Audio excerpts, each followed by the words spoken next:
Testing, testing. Okay? Yep.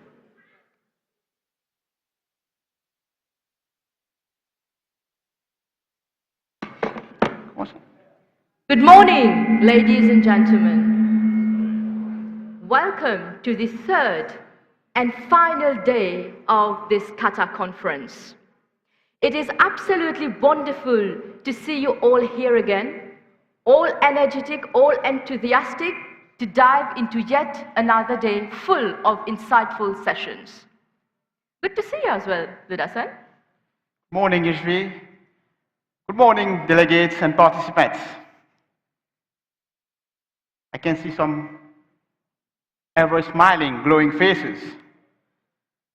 For sure, from day one you have been smiling, but the intensity of your smiling has increased over the days. I know why. Anyway, make yourself comfortable, but this smile reminds me of an experience I had with a taxpayer. Allow me to share that with our fellow delegates. Definitely. So, the name of my taxpayer at the time I was the investigator is none that Mr. Evader. So, we have managed as a team to uncover all his evading techniques, and we call him for a meeting. You know how these officers are, our meetings, where you sit, the background, you need to have a list of all the posters that the revenue would proclaim. For example, you have the vision, the mission, the charters, everything. You have all these at your backside. So when Mr. Evader came in, he had no choice because our findings were damning. So he was like lost in his thought. But at some point in time, what I've noticed is that he was looking at the backside of all our vision, mission, taxpayer charters, everything, you name it. And then he just smiled at me. I was quite perplexed. We have just uncovered and asked him to pay billions of rupees, and he's smiling at us. So I thought probably my communication was not good. So I repeated, Mr. Evader, you have to pay. The tax bill is millions and billions of rupees. You have 28 days to pay that, failing which we're going to prosecute you. Of course, you have the avenue to object as well. He was still smiling at me. Then I told him, are you going to object? He said, no, why? Are you going to pay? Yes, with a large smile. Immediately, I accompanied him to the cash office. But then, we are not authorized to go to the cash office as officials. So I left him there. He was always smiling. Came back to my office. But then, some days later, it was around some months later, I received a summons to attend court, ladies and gentlemen. You know how painful it is to attend court. And to my astonishment, Mr. Evader has not paid the tax. And he was trying to defend himself in court. So I had to be there as a witness. So the magistrate at that time asked Mr. Evader, are you going to plead guilty or not guilty? Again, Mr.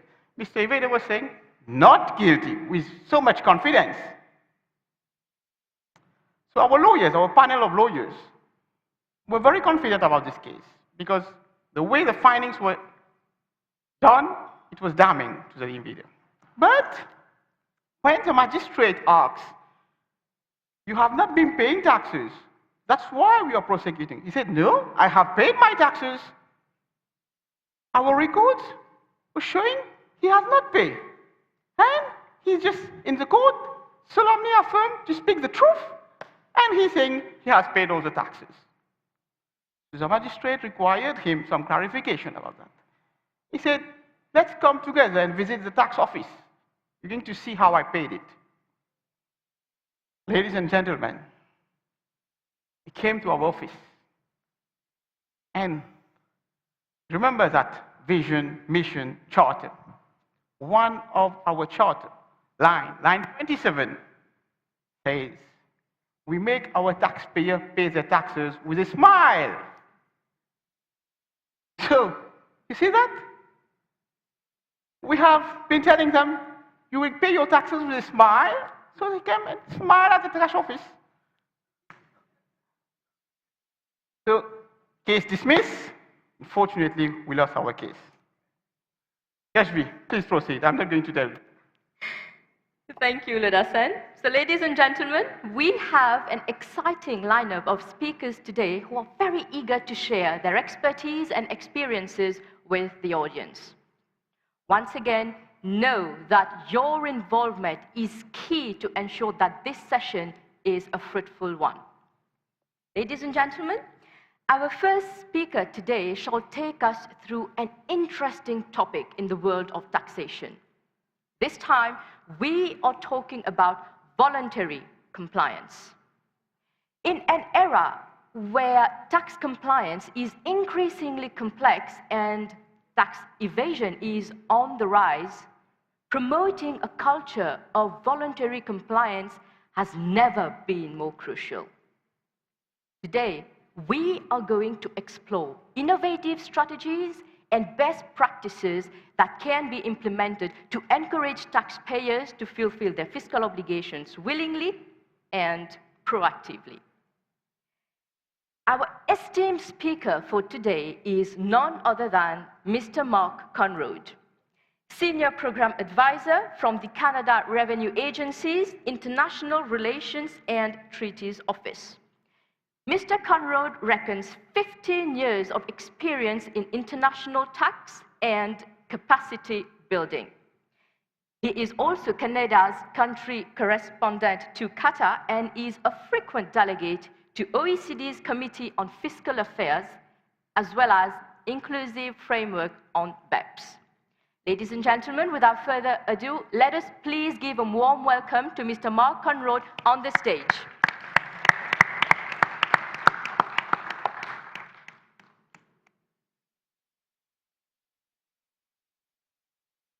Cannot wait to hear from you, sir. The floor is all yours.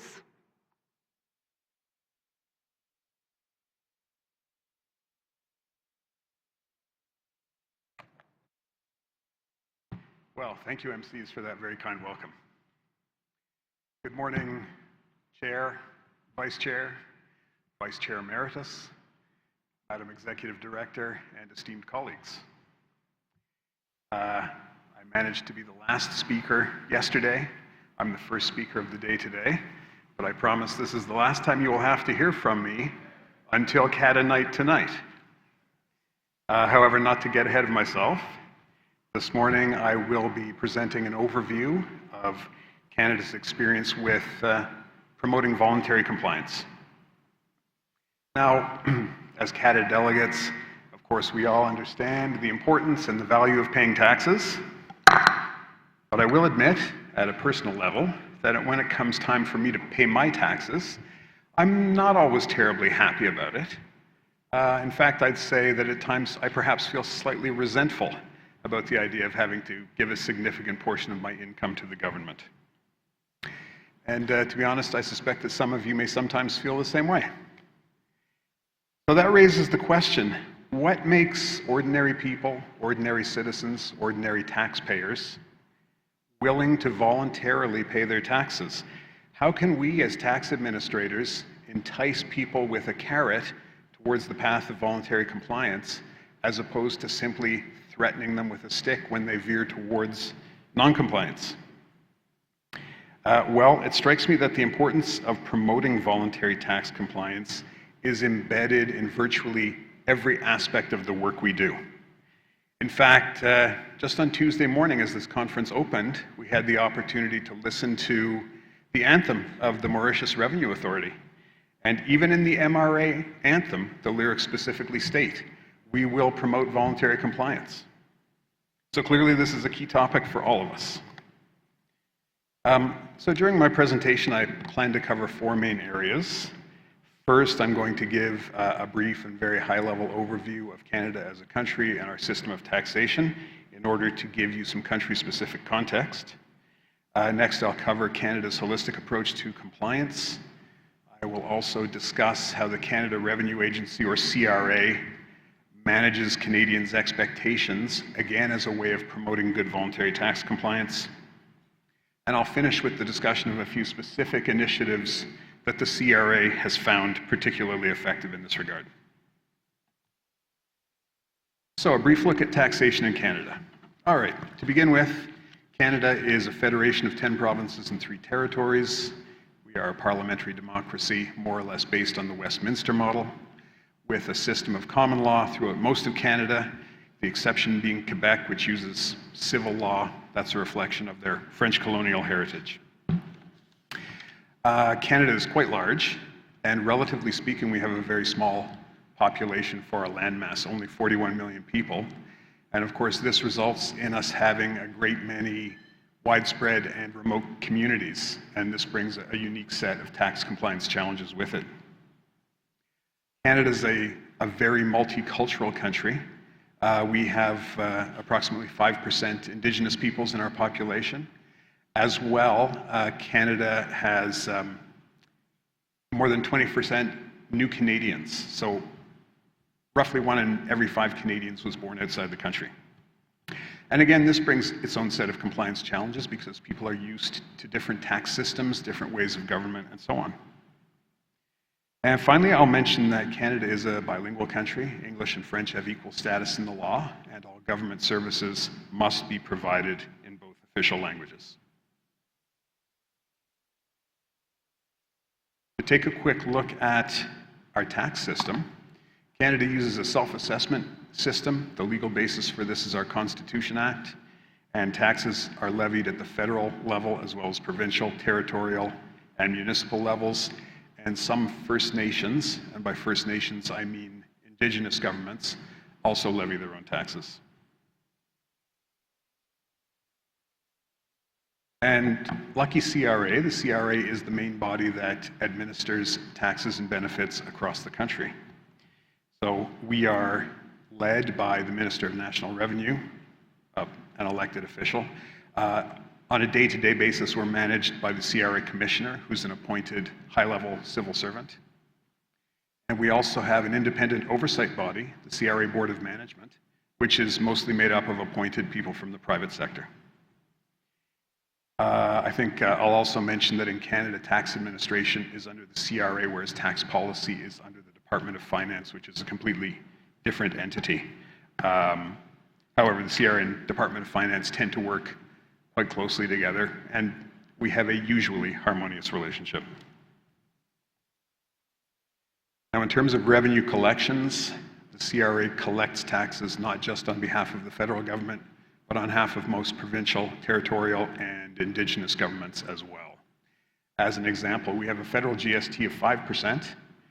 In addition, most provinces levy a provincial sales tax of approximately 7 to 9%. Well, in recent years, we have combined those into what we call a harmonized sales tax, or HST, which taxpayers are able to submit directly to the CRA. The CRA then keeps the federal portion and remits the provincial portion to the respective province. We found this to be a good practice in terms of promoting voluntary compliance because obviously it eliminates one whole layer of bureaucracy and taxpayers have only one instead of 2 tax administrations that they have to deal with.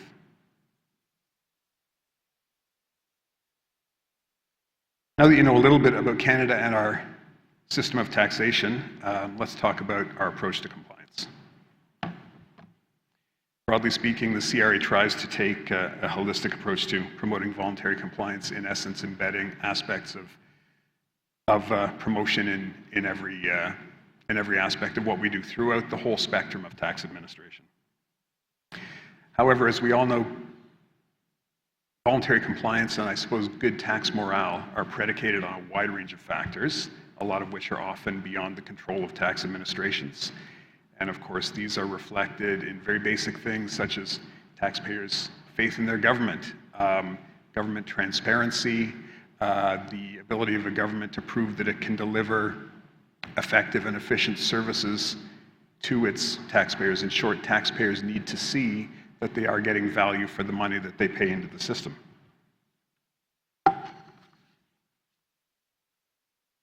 Within that broad context, the CRA seeks to establish a cooperative relationship with taxpayers to make it as easy as possible for them to fulfill their tax obligations.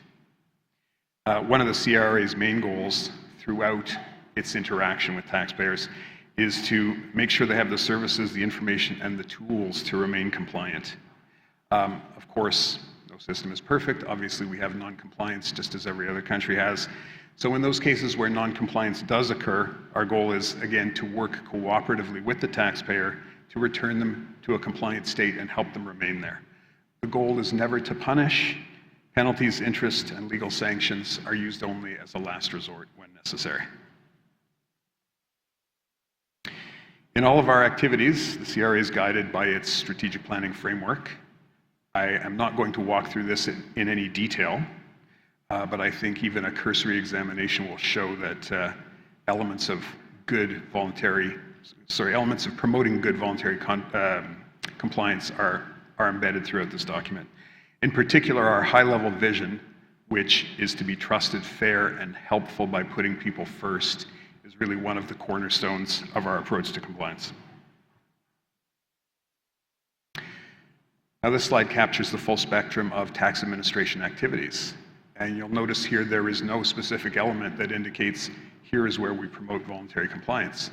And again, the reason for that is that this is something that is a factor in every aspect of the work we do. And that goes from right at the front end, providing the information to taxpayers that they need to be compliant, conducting outreach, etc., right through to the end of the process, collections, where we provide as broad as possible a range of payment methods to taxpayers to make things easy for them. So in general, most Canadians do meet their tax obligations like people everywhere else in the world. Like me, they aren't always happy about having to do so, but they do it. But as we know, tax non-compliance can occur for all sorts of different reasons. Sometimes these are deliberate, sometimes they're unintentional, sometimes they're simply beyond our control. For these reasons, for Canadians who are at times unable to meet their obligations, there are a number of programs available in order to provide them with temporary or, in some cases, permanent relief, and again, help them to return to being compliant taxpayers. I have a few examples listed on this slide. One is taxpayer relief provisions. So in certain cases, our minister may provide relief based on things like financial hardship or extraordinary circumstances. Additionally, Canada has a pretty active voluntary disclosures program, or VDP. In cases where a taxpayer has simply made a simple error on their return, they can use the VDP to work together with the CRA to quickly correct the error without being subject to any penalties or interest. In rare cases, and these would include extreme financial hardship, long-term severe illness, etc., remission orders are available to give taxpayers either full or partial relief, that is forgiveness of federal tax debt.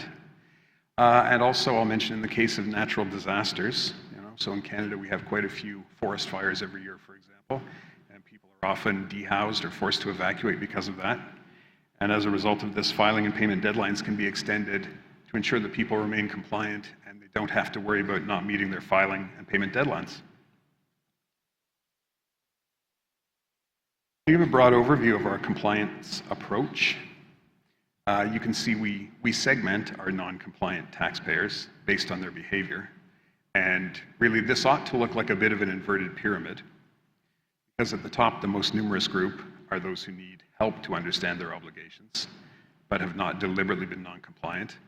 Below that, there are those who require additional assistance in filing, and it's only after that that we find the much smaller segments of those who aggressively push the limit, push the letter of the law, and then finally those who willfully choose not to comply. And in response to these various segments, over on the right hand, you can see, again, we use a graduated and tailored risk-based compliance approach. Again, we start with communications, outreach and education, assisted compliance, and we exhaust all of those options before we move to the stricter measures of audit, verification, investigation, and so on. So something that we find is very important to do in order to promote and achieve good voluntary compliance is to do our best to manage Canadians' expectations. And trust me, Canadians have very clear and definite expectations when it comes to the CRA and how we manage their taxes. One key expectation is that we will always make it as easy as possible for Canadians to pay their taxes. Now in Canada, and I think probably in a lot of countries, the main interaction that a lot of citizens have with the government is in fact when they pay their taxes. And in a lot of cases, this will be their only interaction with the government. So the service the CRA is able to provide in this regard reflects not only on us, but on the government of Canada as a whole. In order to facilitate filing, we provide as broad as possible a range of filing and payment options, although at this point in time, online filing is by far the most commonly used option, and there are a few statistics on the right-hand side that you can refer to.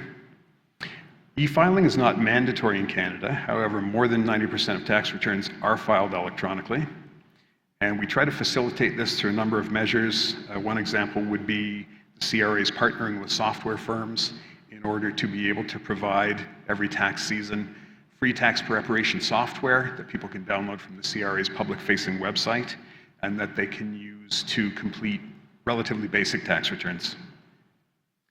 Increasingly, the CRA is also using autofill options to pre-populate returns, again reducing the compliance burden on taxpayers and thereby increasing compliance.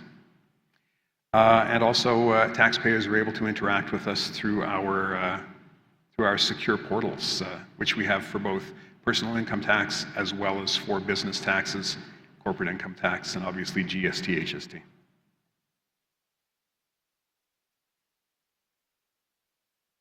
Okay, Canadians obviously expect their tax information to be protected. No surprise here. Our taxpayers share a great deal of confidential and sensitive information with us, and they have every right to expect that it will be protected. The CRA has a dedicated security branch, and its main job is to constantly review and assess our existing security protocols and upgrade them as necessary in order to keep pace with the increasing frequency and sophistication of security risks, including, of course, the increase in online and digital attacks. Further, Canadians expect seamless service from us, or at least as seamless as possible. Obviously, in an age when people are able to go online in order to do secure banking, shop, arrange travel, order food, even embark on romantic relationships, it's no great surprise that they would expect the same ease and efficiency when dealing with their tax administration.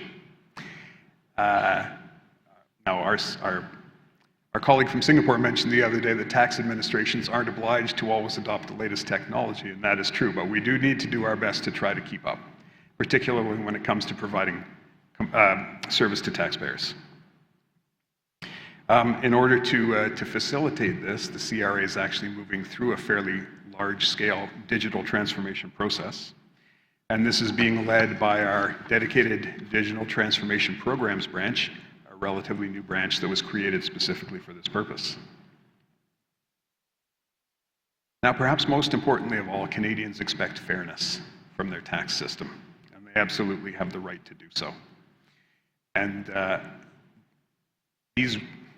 their right to fairness is very clearly outlined in Canada's Taxpayer Bill of Rights, a 16-article bill that's intended to make Canadians aware of their redress options. Canada's Office of the Taxpayer's Ombudsperson is a government body, but it operates completely independently from the CRA. It works directly with taxpayers who have a complaint or a grievance, feel they've been unfairly dealt with, and it will seek redress from the CRA on their behalf. As well, taxpayers can themselves file tax objections as they think it's necessary. They can also file reprisal complaints in any cases where they feel they have been subject to reprisal from a CRA official.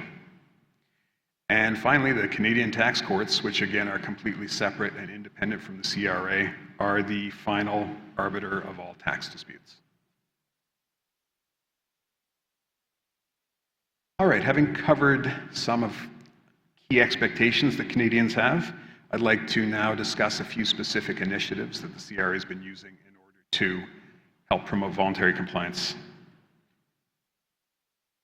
To begin with, I'll I'll discuss our people-first approach a little bit. For several years now, the CRA has used what it refers to as a people-first approach to helping Canadians comply with their taxes. Again,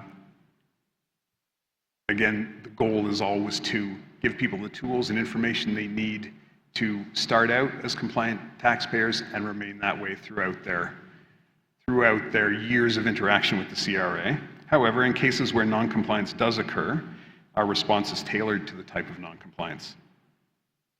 For example, you can see some of these points illustrate the fact that educate those who want to comply. Our enforcement efforts are targeted on high-risk individuals, particularly the underground economy, and we collaborate with our international partners to combat tax evasion. I think by front-loading our compliance efforts with good education, information, and outreach, we're able to help most Canadians achieve voluntary tax compliance, which in fact is where they want to be, and then we're able to apply our audit and investigations activities to that very small percentage of taxpayers who do actively choose to not comply with the system. Obviously, good communication is one of the keys I've been stressing throughout this presentation. In order to help facilitate that, the CRA has a designated media relations team, and they deal with probably close to 1,500 inquiries from journalists every year.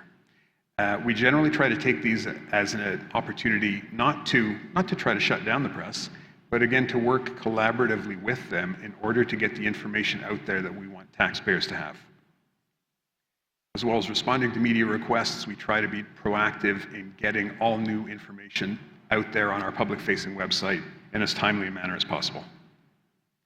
And we also have quite an active social media presence, and there are currently more than 700,000 followers of the CRA on various social media channels.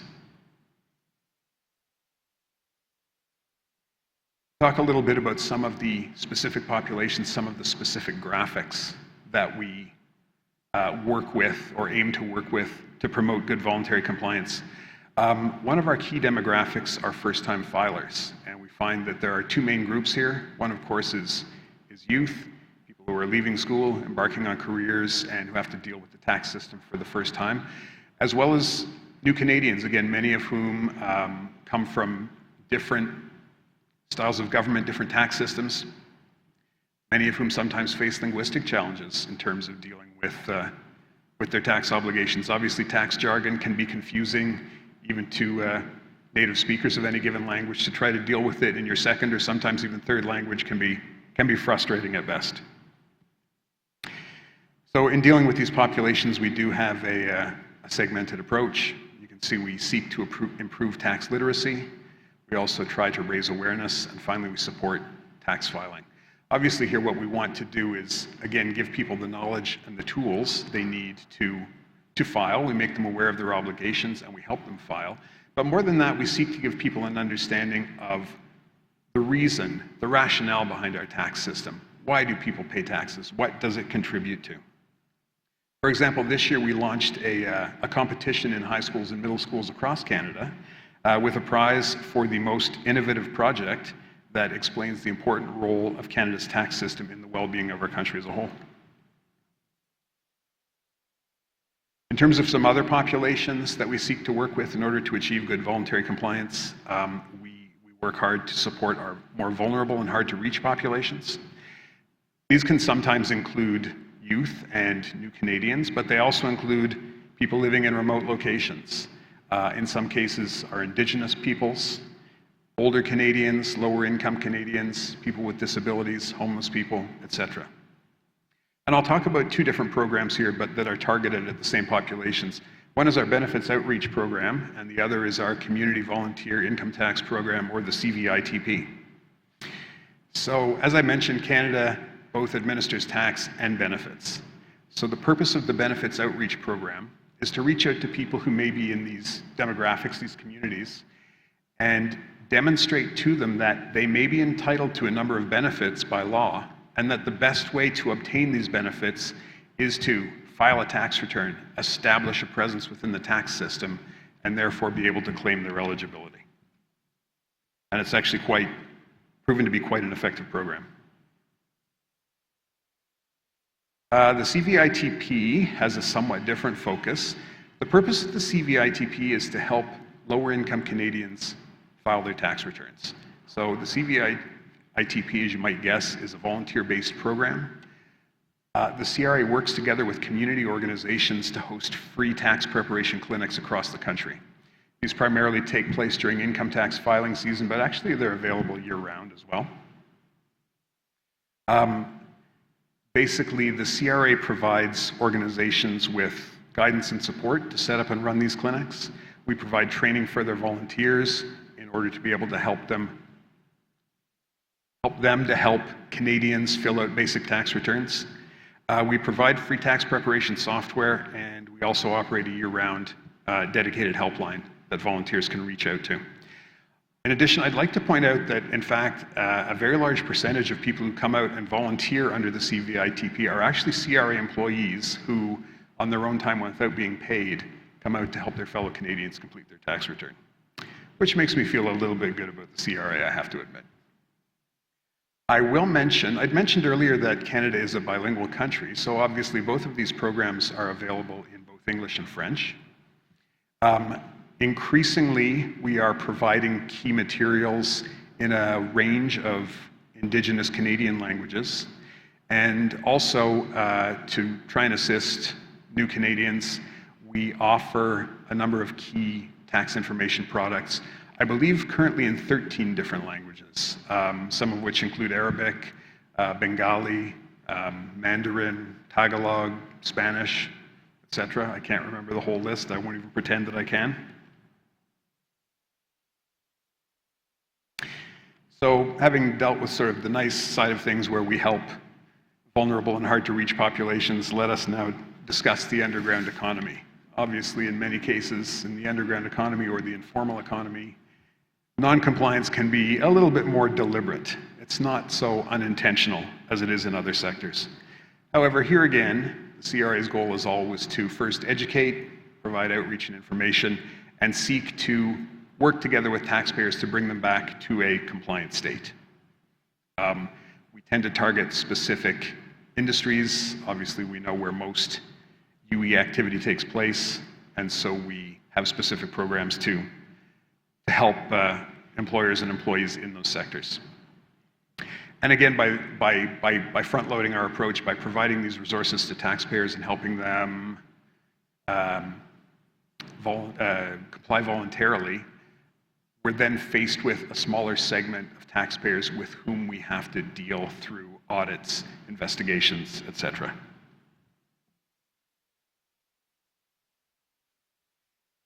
course, the theme of our conference this week is reshaping the tax administration in a dynamic landscape. So I feel I have to include at least one slide on the future of voluntary compliance at the CRA.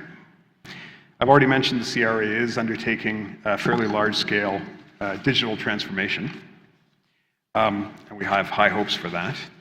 The goal is that not just the CRA, but I think taking more of a whole-of-government approach, the entire government of Canada will be able to interact with its citizens much more seamlessly through what people usually like to call their natural systems.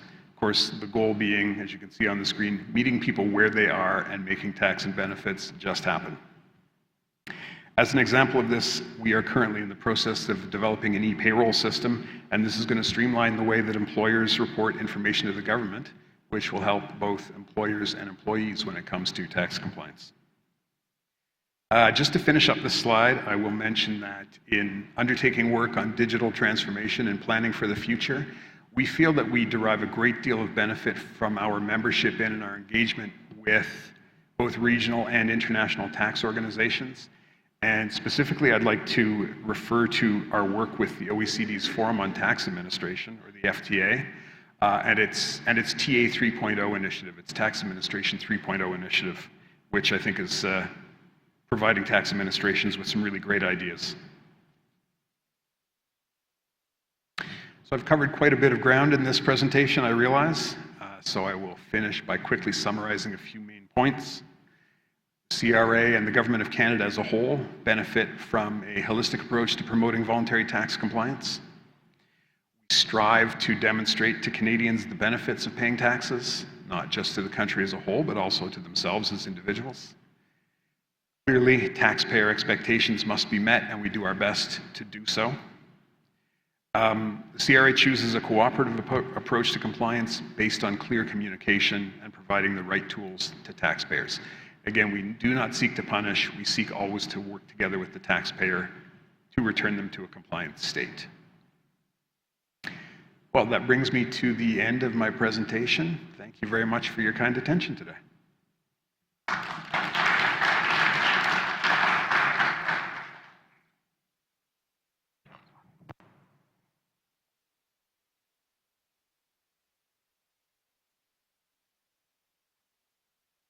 Thank you, Mr. Mark Conrad, for your enriching exposé.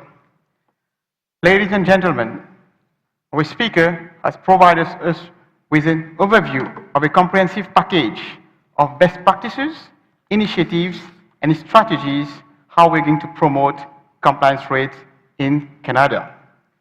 The key takeaway would be that trust, transparency, coupled with effective communication and education will certainly enhance our compliance rates across the world.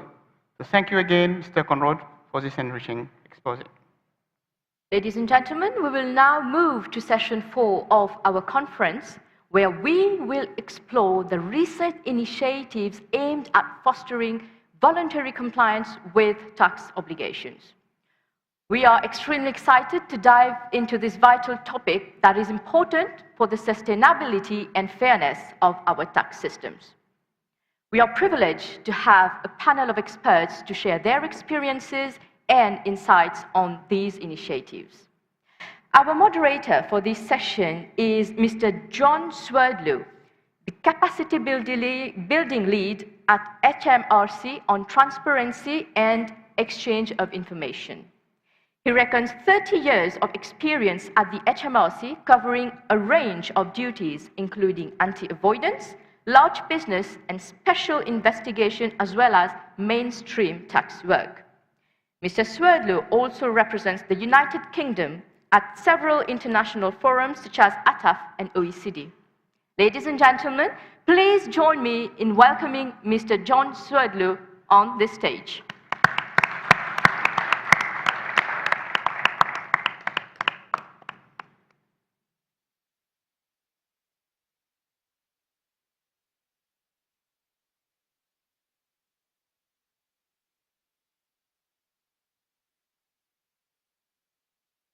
Our presenters for this discussion are Mr. Rafael Kamotu,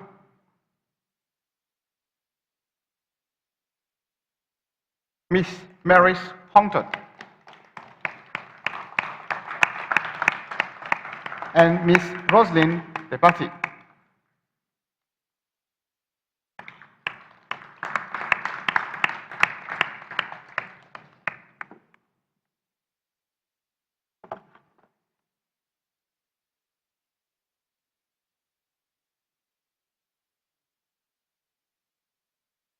Sorry.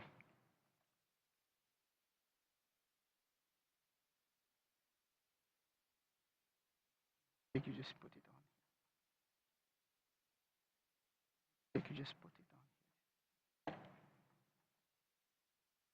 on.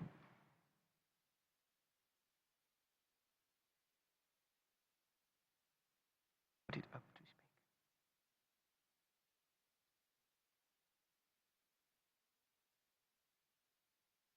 speak. Mr. John Swerdlow, the floor is all yours.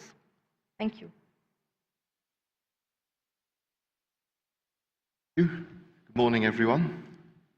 Thank you, Mark, for your talk. There were some similarities. I'm something of a grudging taxpayer myself.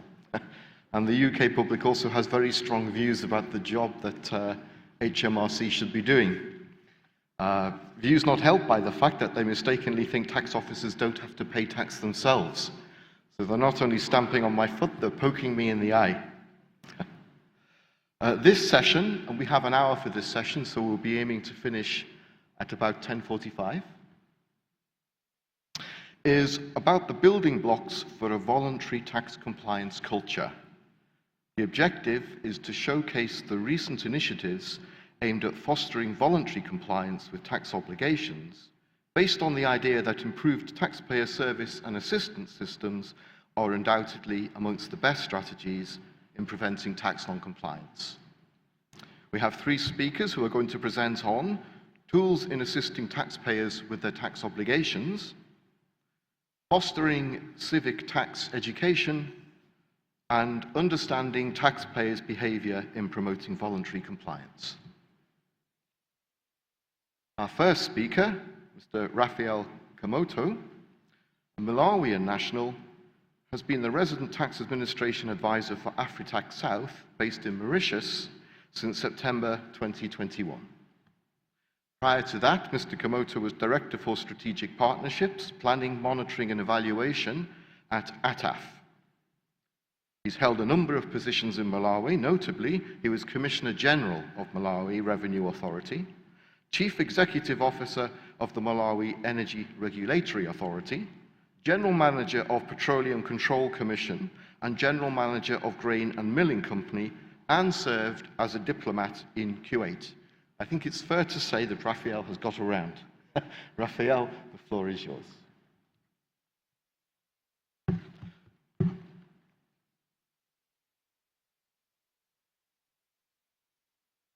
Hello, good morning, everybody. I think we're lucky to be one of the first people to speak in the morning while everybody is up and bright and there's no one yet playing with their phones. So we're happy to be here. And thank you, Cata. Thank you, Amari, for hosting us. I'm going to talk about approaches and tools in assisting taxpayers with their tax obligations. And we'll talk firstly about the tax compliance model, which Canada has talked about also. We'll move from there and define the tax obligations. Then we'll look at taxpayer segmentation and how it's useful in compliance risk. Then we'll talk about what IMF has as a tool in TADAT, in promoting voluntary tax compliance. And then we'll look at the taxpayer service strategy, how we can use emerging IT services. And briefly, I'll talk about VITAR modules. So, Canada has spoken about this, the tax administration compliance model. And again, Australia has got a model like this. This model is based on OECD. Basically, we're saying to understand compliance of a taxpayer, we need to understand factors that would affect his behavior.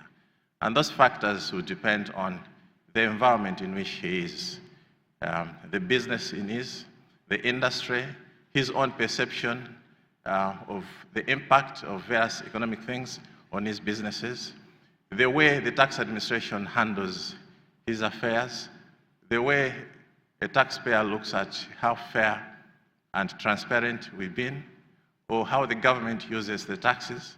So all that influences the taxpayer's behavior. And in this compliance model, we're saying a taxpayer will have a different attitude to compliance, depending on how he perceives it. A lot of taxpayers are willing to comply with the tax law if they know how it is. So our strategy should be, as much as possible, to make it easier for the taxpayer to comply, because that is the least cost option to both the taxpayer and ourselves. And then there are those that try to comply, but are not able to all the time. Maybe because it's difficult to complete the tax forms, or to file on time, or pay on time. So for those ones, we would like to help them to comply. And that's one of the strategies that we would like to follow. Again, is least cost to both taxpayer and ourselves. But as we saw earlier on, there are others that really don't want to comply because they think they should test the system and see if they can get away with it. And the extreme end, very few people, very few taxpayers decide not to comply. So for those ones, we like to look at the full effect of the law and basically squeeze them down, as it were, to get them to a level of compliance. So to summarize that, we're saying the level of compliance in a country would depend on the overall public confidence in the tax system, the way we administer it as a tax authority, and the various impact on the taxpayer from the society. And sometimes there are weaknesses in the design of the tax law, which makes it, have loopholes for the taxpayer to use and not to comply the way we think they should be. So, I want to briefly talk about tax obligations. We know what they are. The four main tax obligations. A taxpayer should register when the law says he should register for the different taxes, whether it's pay as you earn, or corporate income tax, or domestic excise, VAT. The law in the country would specify at what point there should be registration. And the taxpayer should file his declarations on time.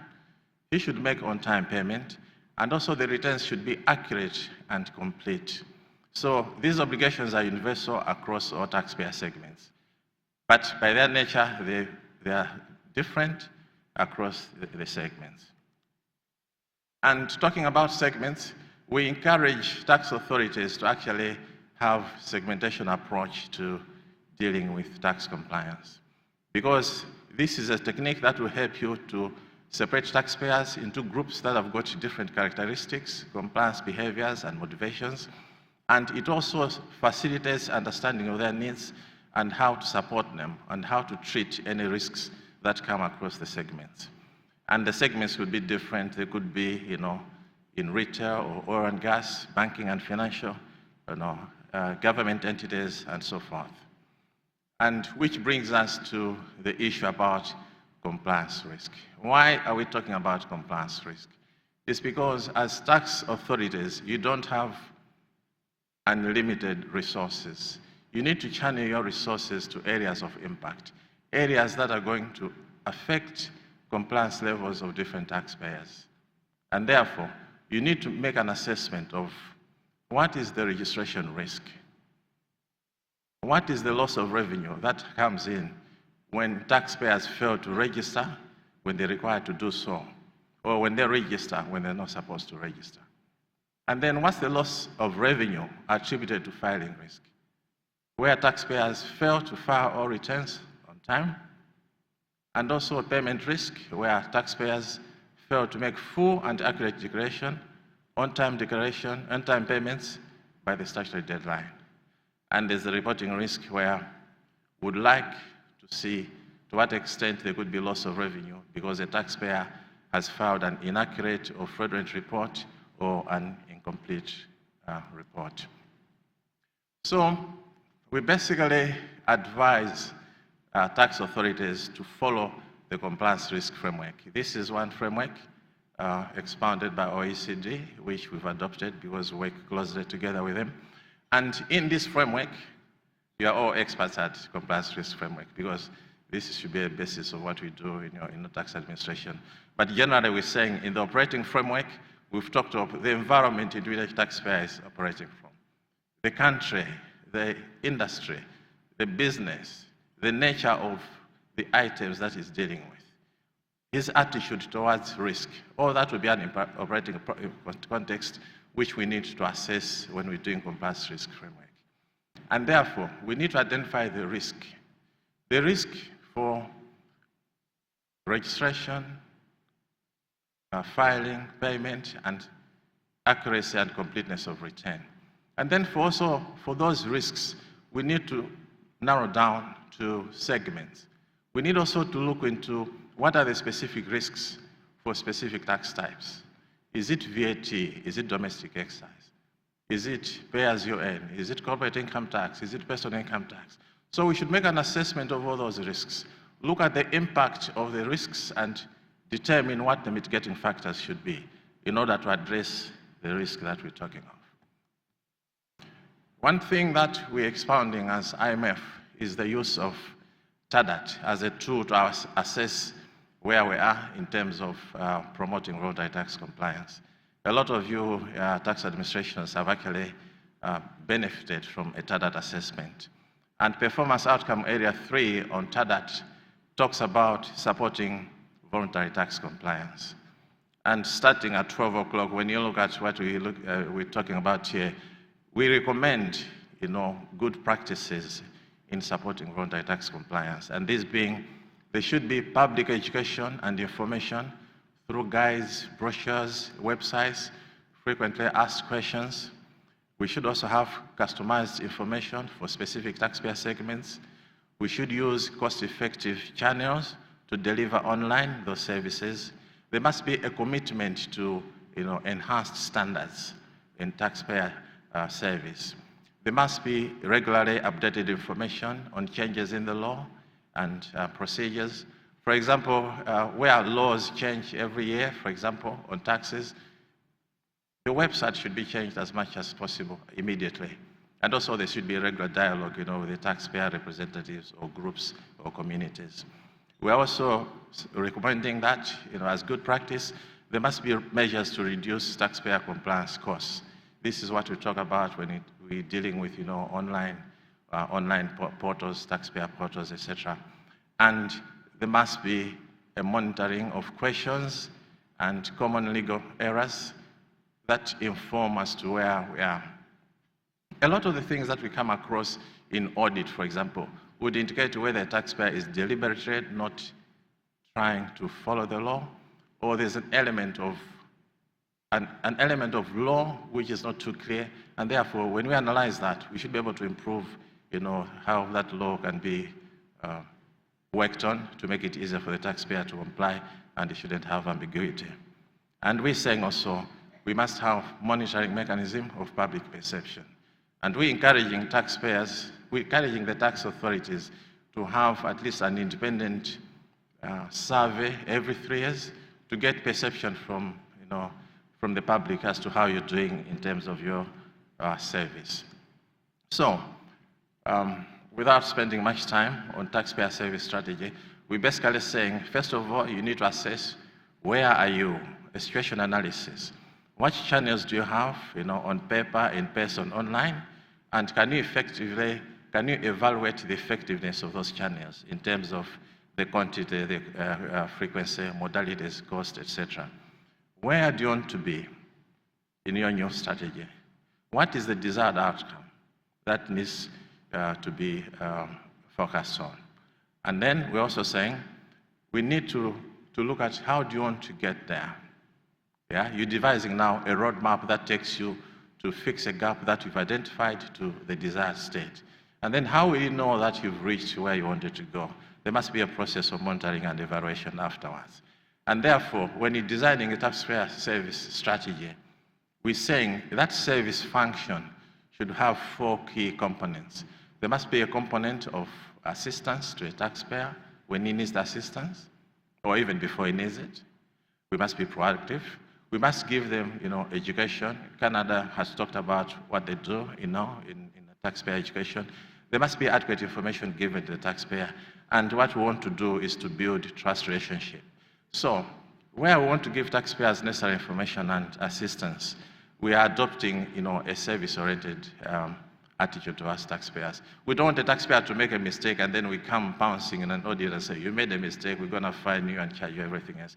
We want to look like, we want to get these people pay with a smile, as they said. So let's ensure the taxpayers and their intermediaries have got the information and support they need to meet their obligations and claim their entitlements. Claiming entitlements is also important because the taxpayer, if he needs to get a refund, he needs to know how does he get his refund and how soon he's going to get that refund.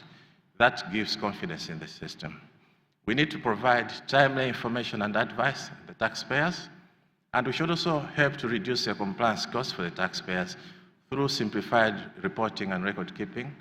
We've got tax administrations that actually improve on that. For example, for some small or informal sector, you might have presumption tax, or you might say to them, please pay your VAT every 3 months, that kind of thing. You want to make it easier for them to comply with the law. Preferred returns for employees and passive income earners is one thing that we need to do. But we are focusing now, these days, on the use of technology, and we're saying, from the comfort of a taxpayer's house, home, wherever it is, there must be online taxpayer portals that help them to comply with the law. And the information that we give the taxpayer should be summarized in an understandable advice so that they can use it at any point in time. So, tax education program would be what we're talking of. You know, schools should be told who is paying for their schools, who is paying for their education, who is paying for their health facilities. Again, we need to build trust between the taxpayer and ourselves as tax administration and also government. There must be fair treatment of our taxes. I've seen in situations where politicians would like to force us to zero in on somebody who is in the opposition because maybe the election's coming through or something. But we need to be treating people fairly, and that would be what we need to do. So, where we have standards, quality standards, we need as much as possible to have measurement of them. As much as possible, we're saying walking, people writing or emails and calling should be discouraged because there's still a cost of that. As much as possible, people should basically do a self-assessment, do a self-service. And in doing so, we need to choose the appropriate service channels that can deliver on what we want to do. They could be online, on go. They could be on paper, face-to-face, on air, on site, and on the go. But what we need to do now, which China has shown us, for example, is to use technology to help us promote voluntary tax compliance. So as much as possible, where we have digital identity technology, let's use it because it gives us information about the taxpayer, and the taxpayer knows we have that information and is going to comply. Where we have chat boxes with artificial intelligence, let's use that as much as possible.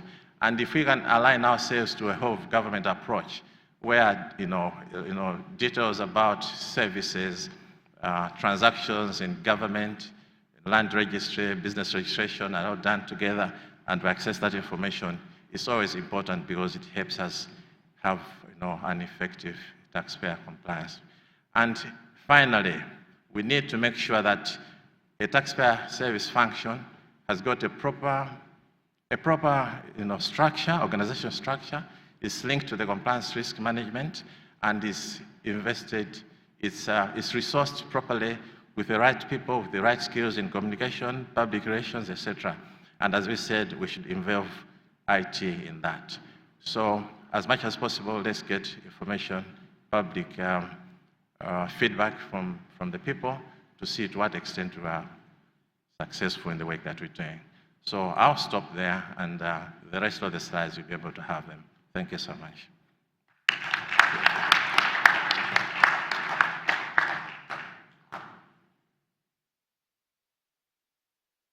Thank you very much, Raphael. I would have liked to listen to you for a lot longer, actually, but I'm afraid if I did that, Esther would kill me. So I'm going to keep my remarks to a minimum to keep the most time that we have for our actual speakers and questions from the audience, and we'll jump immediately to introduce our second speaker. Ms. Meris Horton serves as Chief Corporate Communications Officer at Tax Administration, Jamaica.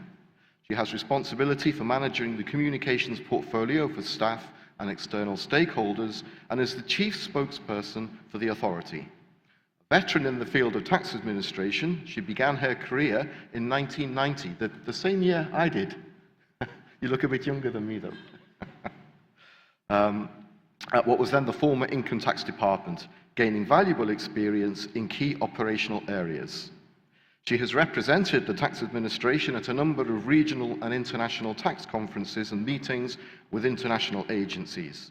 She's Jamaica's correspondent to the Inter-American Center of Tax Administrators, CIAT, Cata, of course, and the Caribbean Organization of Tax Administrations, Cata. Meris, the floor is yours.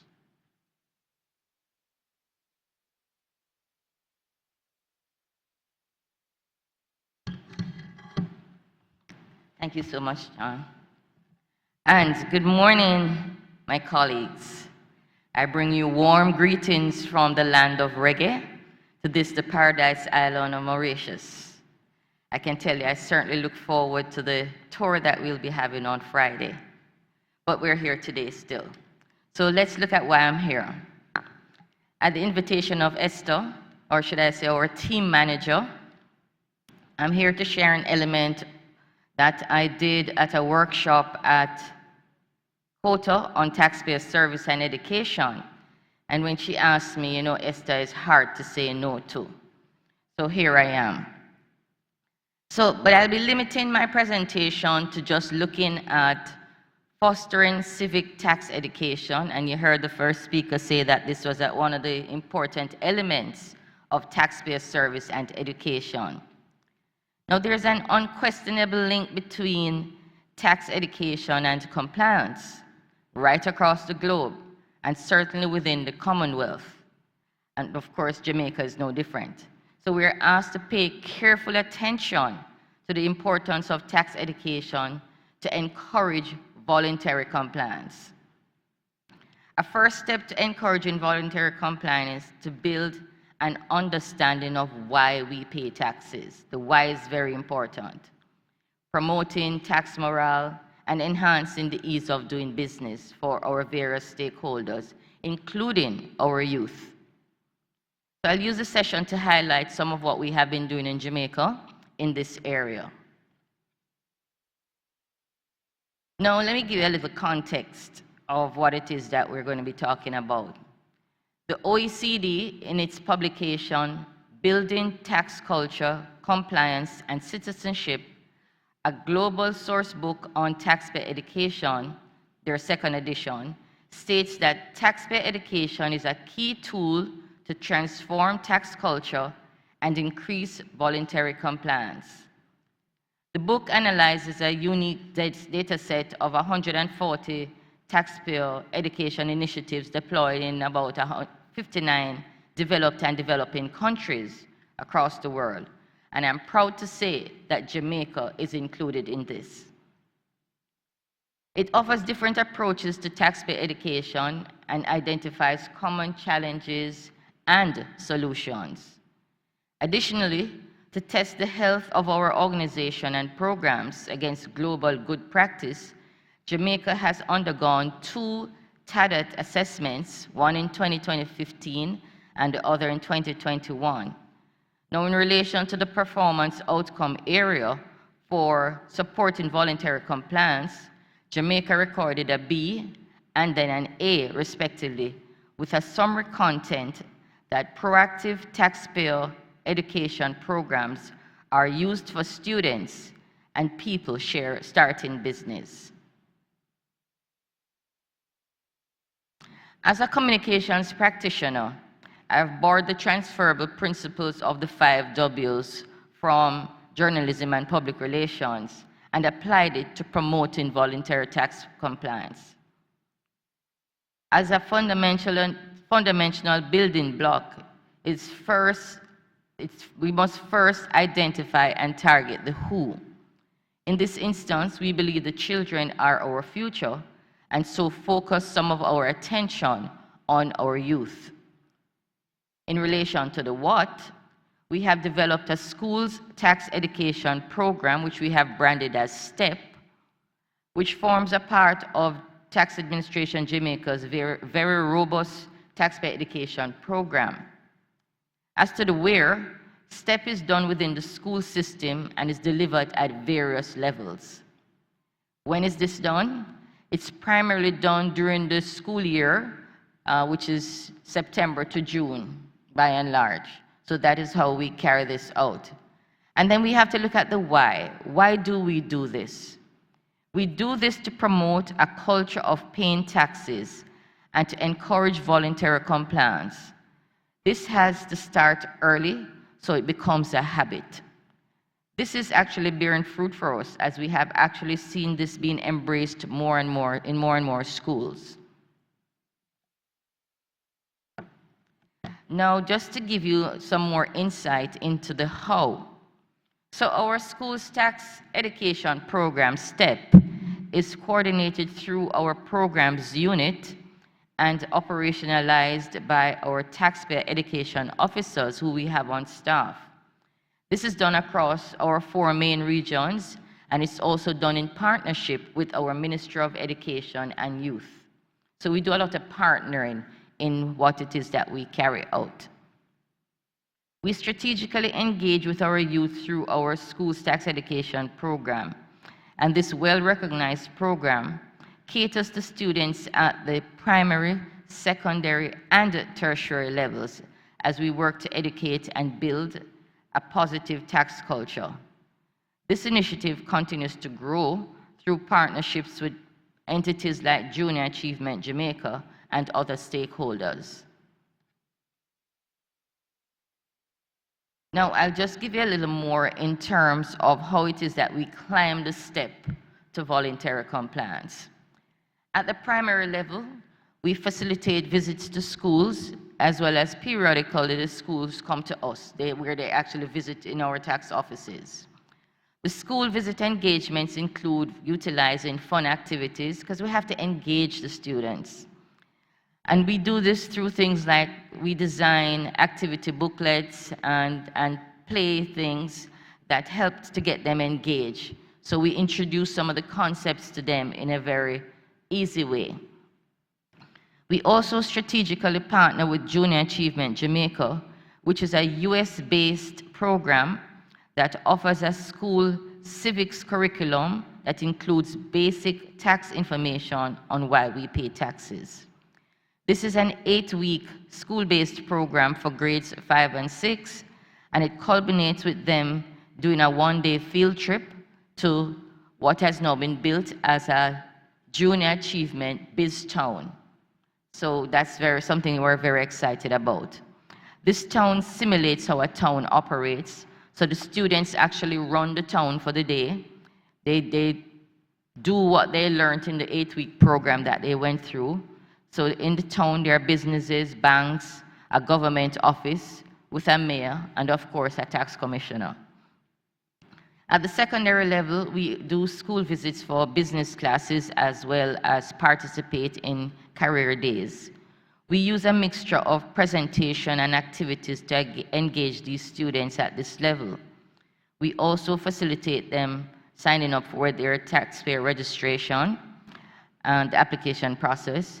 And biennially, we participate in the Cata, that's the Caribbean Organization of Tax Administration's essay competition that's staged across the Caribbean region by first hosting and awarding prizes for the local leg of the competition.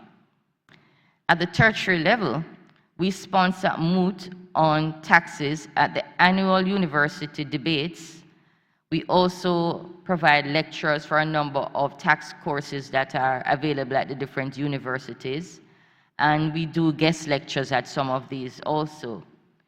Currently, we are in dialogue with a government entity which is run and offers skills training nationally to include tax literacy in their programs and curricula. So that's something that we are working at as we speak. Just to give you a little more in terms of the BizTown. Now, we have seen the growth of BizTown over the years, and we ourselves have stepped forward. So this year, what we have done is to deepen that partnership that we have with Junior Achievement. We have actually recently leased a store in this purpose-built JA BizTown, and we're customizing and branding a BizTown tax office. So when the children come, they will see what a tax office looks like. They will come in, they will be the commissioner for the day, they will be the staff for the day, so they get a feel for what it is to operate a tax office.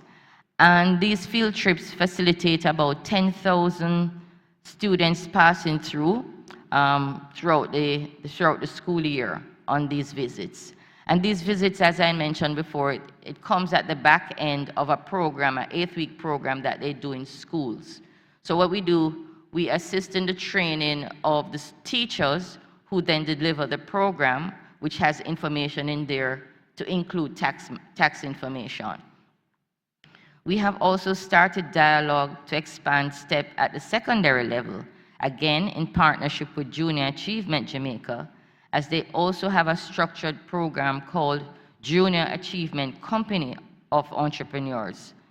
The mission of JACE is to empower young individuals to develop entrepreneurial skills, foster innovation, and cultivate a strong understanding of business fundamentals. And you can't have business fundamentals without having tax at the heart of that. So that is why we do what we do. Now, as I close and end my brief remarks, let me remind you that as we step into the future, Tax Administration Jamaica is working together with our partners to serve our valued stakeholders even better as we continue to promote a culture of voluntary compliance through taxpayer education and service initiatives, starting with our youth. After all, the children are our future. I thank you.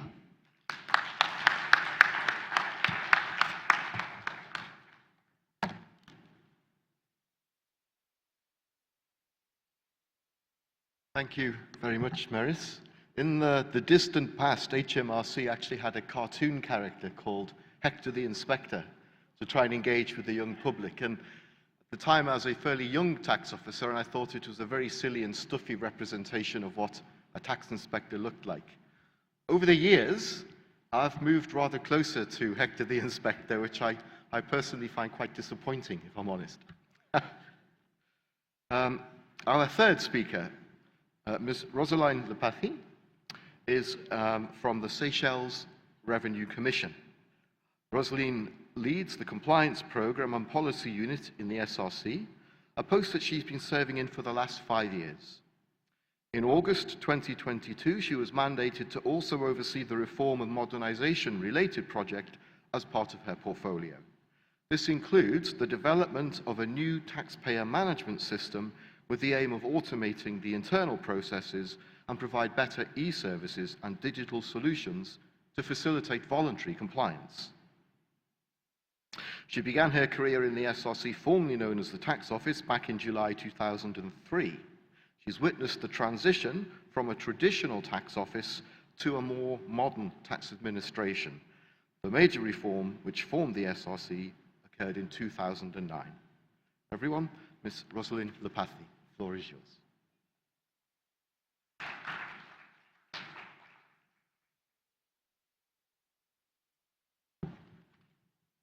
Thank you, John. Cata management, the MRA team, and all fellow delegates, a very good morning to you all. It's with great pleasure that I stand up here to present the various activities that Seychelles Revenue Commission has been conducting over the years to promote voluntary compliance.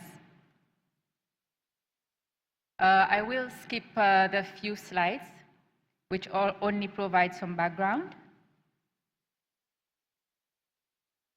Okay. Seychelles Revenue Commission, similar to a lot of other administrations around the globe, adopts the OECD compliance model.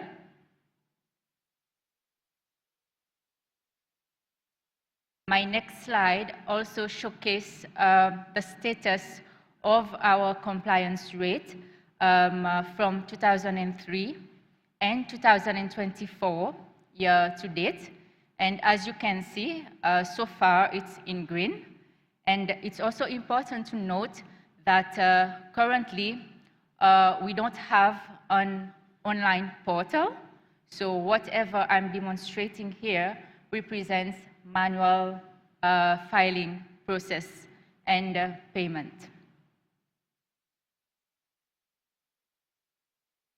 So to delve into the presentation itself, into the topic itself, to ensure that the revenue targets are met and taxpayers are correctly paying their fair share of tax, SRC devises yearly plans to both encourage voluntary compliance and enforce compliance respectively. This stems from our first strategic objectives in our strategic plan. As part of the above, we also have a compliance improvement plan, which was developed with the assistance of IMF. Thank you, Mr. Kamoto. And that was implemented in 2023. In that document, we have clear action plan detailing different forms of intervention depending on the risk level and compliance behavior of the taxpayer, which again brings us back to the model that we've just seen previously. Currently, we don't have an automatic assessment and monitoring of risk system, but we plan to automate the risk framework next year.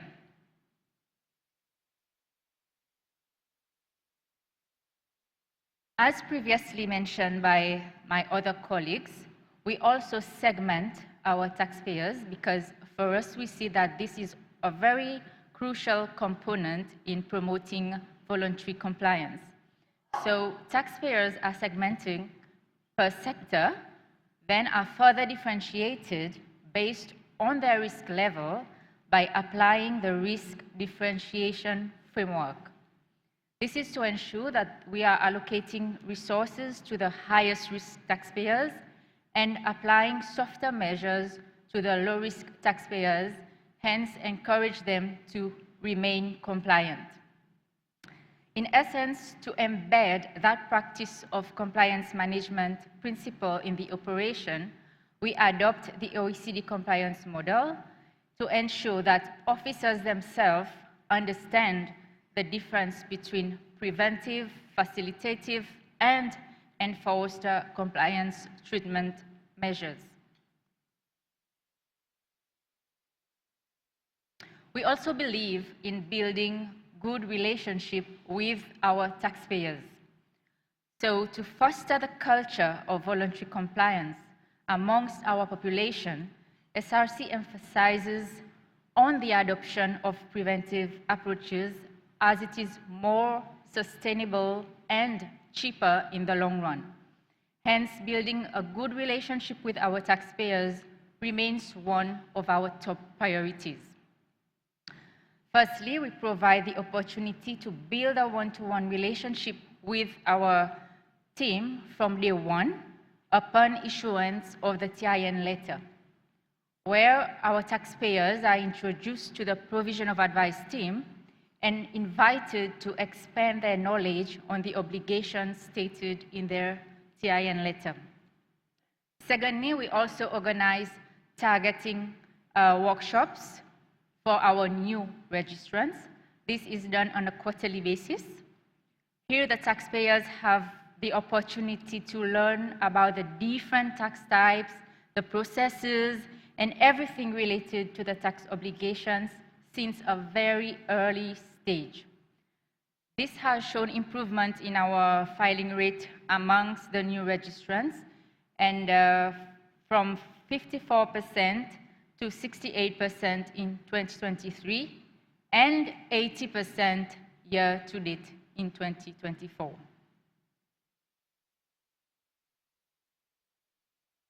We also organize targeted awareness programs. This is as part of the compliance improvement plan again. We have targeted workshops organized on a sector level by the audit and taxpayer education and service delivery team. This is to address common and alarming issues identified during the audit process, which we do have like different projects targeting different sectors. So upon completion of the project, we compile all the main issues which are common amongst the taxpayers in that sector, and we then offer workshops to address these issues. So in that workshop, we don't only propose remedial actions, but also it's an opportunity for us to better understand their compliance behavior and learn about the challenges they face in their business landscape that may potentially be a risk to revenue collection or may even influence taxpayers' future compliance behavior. So it allows us to have some forward thinking. It is also an opportunity for SRC to identify the pain points that taxpayers experience, areas of weaknesses, and even room for improvement in our service delivery.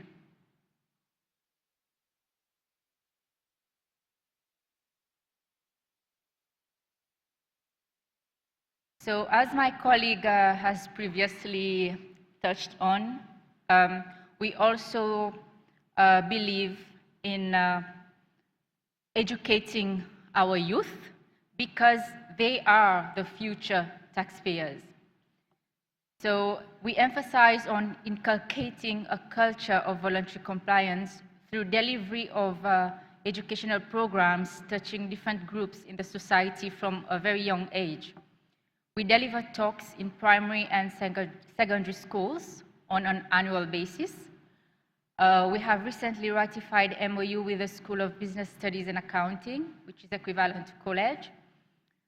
We are also in the process of developing a tax and customs curriculum in collaboration with the Guimaraes Institute of Seychelles, which will be accredited by the Seychelles Quality Assurance. And for us, the narrative is enhancing the understanding of our youth and the public about tax being a civic duty in itself, and showing them how the revenue collected is spent will pave the way to a more compliant culture and potentially improve the compliance rate over time.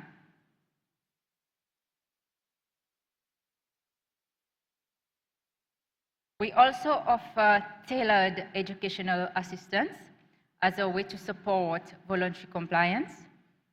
A one-to-one session with specific individual businesses or groups upon request are conducted. So we can have requests from small businesses and even big companies like telecommunication companies, banks, and even government bodies. We also have a technical committee which meets weekly to attend to the requests for private rulings or even technical guidance, which are coming from different sectors. We have actually observed an increase in firms approaching SRC for clarity about the different tax treatment even before they start engaging in any complex transactions, especially cross-border transactions. They want to understand what will be the impact in terms of tax even before they enter into any business transactions with the other companies. For the administration, this is a testimony that taxpayers are actually willing to comply and has the appetite to do things correctly. We also have decentralized outreach programs to assist with the annual filing of business tax return, especially targeting the small and medium taxpayers.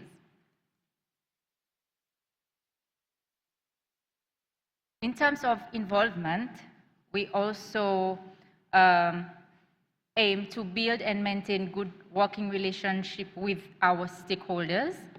For instance, we meet with the tax agent twice a year, and this normally comes in the form of a forum. We actually have one this week. Any urgent communication or changes affecting taxpayers or invitation to attend any stakeholders meeting are firstly shared directly to our tax agent through emails. Then we can make other announcements on the media, social media, and even we also conduct like joint collaboration with the Ministry of Finance, few stakeholders sessions before any law is enacted.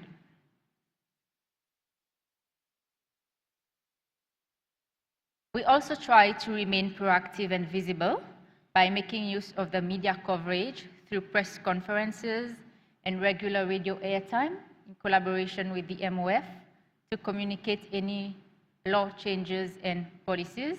Actually, we have quite a number of press conferences. Active participation in events organized by other ministries. Example, we collaborate with the Ministry of Employment, Ministry of Investment, so that the public know who we are, what is our role, and what are the different career opportunities that may exist in the administration. We engage our taxpayers through fun activities also. Like we can launch logo competition, SRC building name competition. We recently launched the essay competition to coincide with the SRC Day. So all the above contributes towards the transparency and trust in SRC and essentially motivate our taxpayers to comply. So we do value the importance of communication, constant engagement with our taxpayers.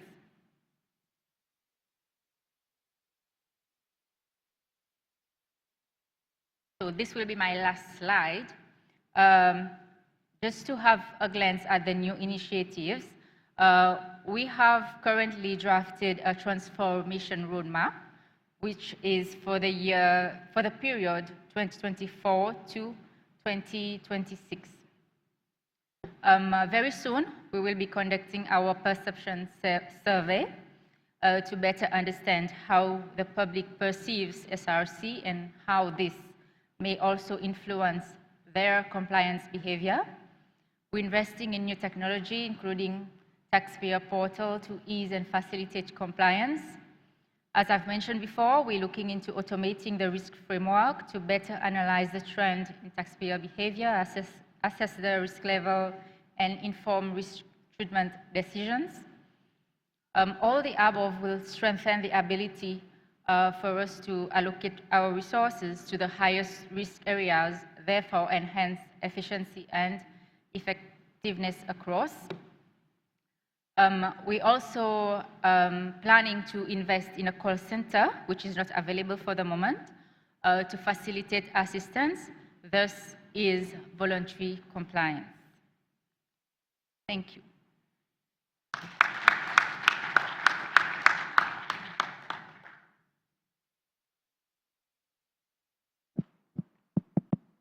Thank you very much. It's interesting, all three speakers, I was finding things, oh yes, we do that, like engaging with stakeholders, but also learning new points as well. So even if you're old enough to look like Hector the Inspector, there are still, you're never too old to learn a new trick. So we have just over 10 minutes left for questions. I certainly have some questions I want to ask, but before I do that, I'll just have a quick look around the floor and see. I hope you do have some questions, or I'll feel even worse than I already do about rushing Raphael. So, okay, great. I can see plenty of questions. So perhaps if you could briefly introduce yourself and then ask your question. I'll take one question because I can see a few hands going up. Rwanda, I think I saw you have your hand up. Thank you. Fred Karara from Rwanda Revenue Authority. I have a few questions for the previous speaker and also the present. One to Canada about the taxpayer ombudsperson. So how does this really work? We want to know more about it. It seems to be an interesting thing to implement back home. And how does it differ from the taxpayer objection and appeals process? Then the other question is around insufficient enforcement versus over-aggressive enforcement in terms of voluntary compliance. Because when you're trying to implement voluntary compliance, you're looking at taxpayer behavior. So when you don't enforce, taxpayers may, may play around and don't comply. And when you are over-aggressive in enforcement, it also may affect the voluntary compliance. So we wanted to understand more about this insufficient enforcement versus over-aggressive enforcement in terms of behavior. The other one is about the... Sorry. I said one question. You've already asked two. So I'm very grateful for the enthusiasm. I'd rather have too many questions than too few, but I'm an old guy. I'm going to forget what's being asked if we go too many. I'm going to take the question about the relationship between voluntary compliance and enforcement, if you don't mind. And Raphael, can I ask you to comment on that, please? Thank you. When we look at the compliance level, the compliance model that we put in there, which again Canada talked about, we are saying, as much as possible, we know a lot of people who like to comply with the law if they're given the information necessary for them to comply with the tax obligations. But there'll be a few that don't want, because they basically don't want to do it. So, for the majority of the taxpayers, let's make it easier, let's give them the necessary information. But we're doing a balancing act. We still know that for those that don't want to comply, we have the law backing us, and therefore, we should use the full force of law, but in a staggered way, as it were. We move towards less harsh methods to harsher until we're able to get the right compliance from that particular taxpayer. But it's a balance between enforcement and compliance, and we need to move on this continuum, on this line, to make sure as much as possible we're moving away from active enforcement to voluntary compliance. But it's a balance, and as much as possible, the compliance risk framework would help us determine who is risky, where should we put our resources in, and what type of action should we take backed by the law. So throughout is always a balance, because once people see that we are effectively enforcing compliance, they tend to behave and become voluntarily compliant because they see the advantages of that. Thank you. Thank you very much, Raphael. So the old carrot and stick, as Mark referred to it, I think. So thank you. Looking round, do we have another question? Sorry, Dan, I don't want to appear like I'm applying favoritism. Sir, please, don't forget to introduce yourself. Thank you. Yeah, thank you very much. Good still morning. Yeah, good morning, everyone. Yeah, I'm Samba Sala from the Gambia. I'm with the Gambia Revenue Authority. Always, taxpayers, with research have shown that taxpayers are always willing to comply with their tax obligations when the taxpayers' money is put into good use, like it is used to develop the country and provide services for taxpayers. But in some instances where that is not, visible everywhere, it becomes difficult, and taxpayers will always put, tax officials on the spot, because we are the one collecting the money from them. So we are the one they are always seeing, coming for their money, and they will always ask us, where is the money that we pay before? And sometimes it's difficult because revenue authorities are not responsible for expenditures policies. We are only collecting. So the expenditure part is done somewhere else within the government. But so we cannot escape that question. And it's always difficult to answer a question that, when you are not part of the process that decide that expenditure, policies. So how have, other institutions or tax revenue authorities been responding to those questions from the taxpayer? Thank you. So certainly the old, why should I pay my taxes? Well, look at all the roads and hospitals is a difficult answer if they can't look at the roads and hospitals.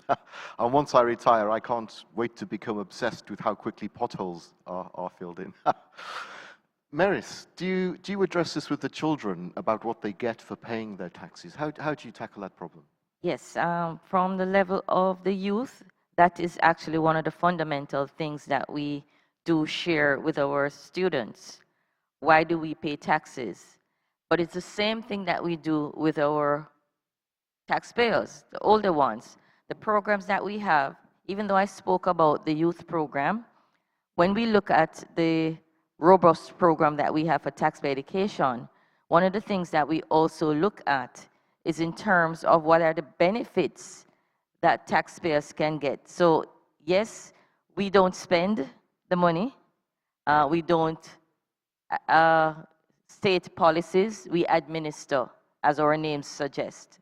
But one of the things that we do strategically when we have our engagements with stakeholders at all levels, youth as well as the business persons, is that we try to focus on the benefits that they can get in understanding some of the things that are within the system that they can benefit from, For example, employment tax credit is something that we offer to employers. You file on time, you pay on time, you can actually use that to reduce your income tax. So that helps them to become compliant once they're on time, because then their tax rate basically goes down by about 5%.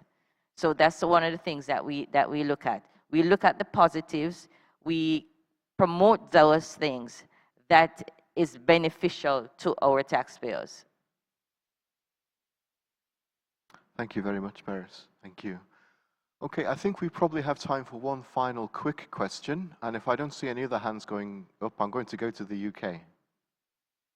Okay, I'm not seeing any other hands going up. Dan, you get your chance.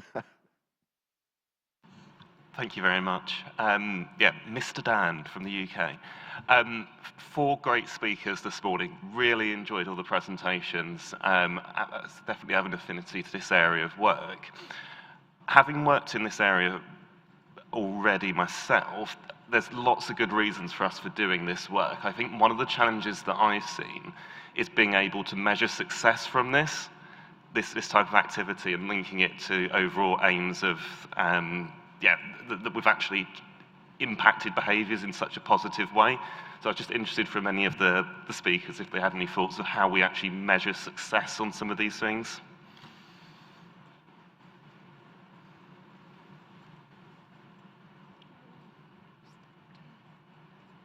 Okay, thank you. I think Raphael has something to say. How do we measure whether we're successful or not? And that's a very critical question. As we said, when we set our standards, we're basically saying we want to give a particular level of standard to the taxpayers, whether it's through emails, through websites, etc. And we could always measure where we were before we started the taxpayer awareness information and education program to where we are now. Has there been an improvement, in the time taken to respond to queries, for example? Has there been, less errors coming in through the audits? Because when you do an audit, you're able to see whether there are errors because they didn't understand the law, and therefore, when we take those errors and fit them into a tax awareness program, there should be a reduction of those areas moving in front. So we'll do a lot of other things just to look at, where there's an improvement. And also these taxpayer, surveys will help us to, understand whether there's been an improvement in our delivery or not. But there'll be a lot of things that we need to do to understand that over a period of time. Thank you very much, Raphael. And do you want to comment? Yeah, please. Yes, in terms of measurement, and that's very important to us in Tax Administration Jamaica, we do a lot of measuring and metrics. And in terms of our general programs that we do things like Cata, that's a measurement. We also do, on a semi-annual basis, a customer satisfaction survey. We do perception surveys. We use the numbers to guide what it is that we do. From a communications perspective too, we actually use surveys of the media, all media survey to determine where do we put our notices in terms of reaching who it is that we want to reach. So it's very important to us in terms of understanding and evaluating what it is that we do. And I could just share with you quickly, when we introduced online filing, we did it in phases. And we had a promotional program around it. We worked with persons, the hand-holding as well. So we did a number of things. What we saw as we moved from the large taxpayers to the medium, then we went to the small.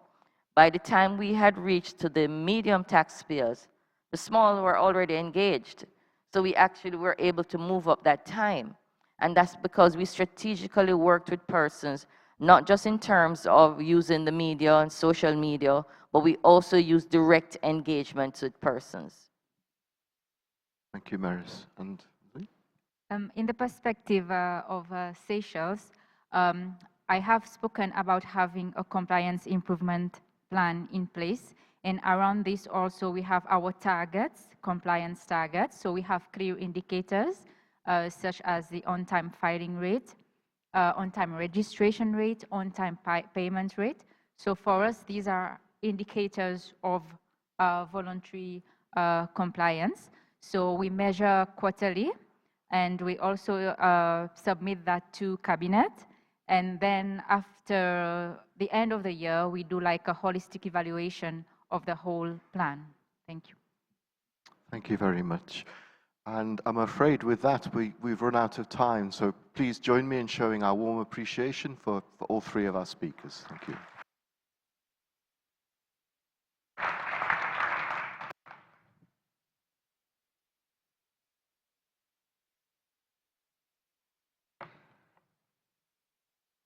So, ladies and gentlemen, our panelists have shared with us a wealth of knowledge about innovative strategies that are designed to encourage our taxpayers not only to comply and meet the tax obligations forcefully, but willingly. So if you want to have a one-liner conclusion about this insightful discussion, it would be, there's no one-size-fits-all policy. We need a multifaceted approach, including educational campaigns, including simplified reporting processes, coupled with the effective use of technology. So moderator, panelists, and delegates, thank you all for your active participation in this insightful panel discussion. To express our gratitude, we will now proceed with the presentation of tokens of appreciation offered by Cata. First of all, I would like to call on stage our very first speaker for the day, Mr. Mark Conrad, to please join the team on stage.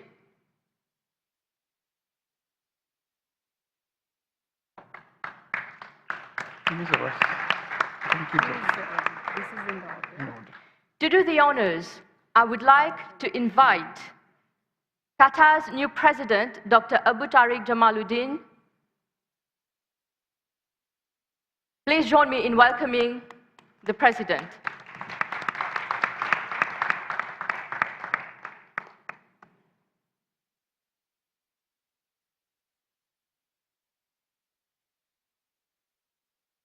We'll start with our first speaker, Mr. Mark Conrad.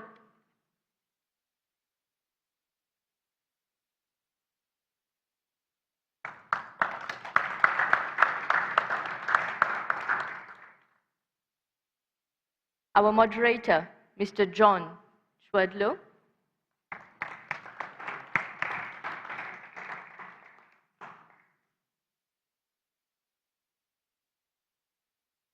Our presenter, Mr. Rafael Camoto.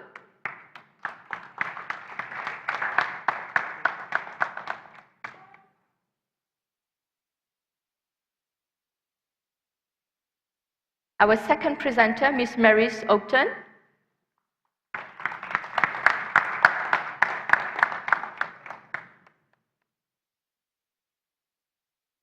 And last but not the least, thank you to Ms. Rosaline Lepati.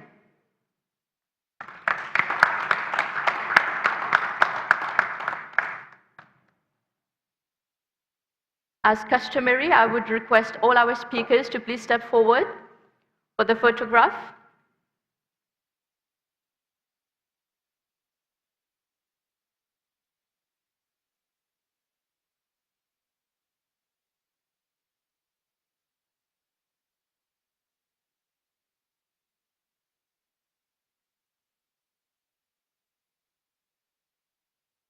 Thank you, Mr. Jamaluddin.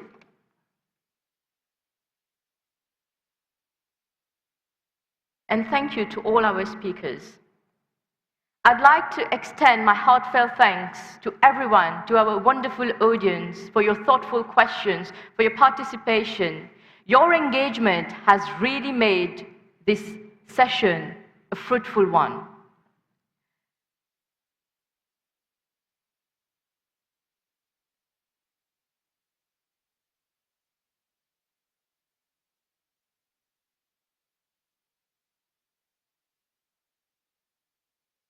All right, delegates, time to refill our mugs, both literally and figuratively. As they say, you cannot pour from an empty cup. So let's refuel ourselves and reconvene in 15 minutes for even more fruitful sessions. Thank you.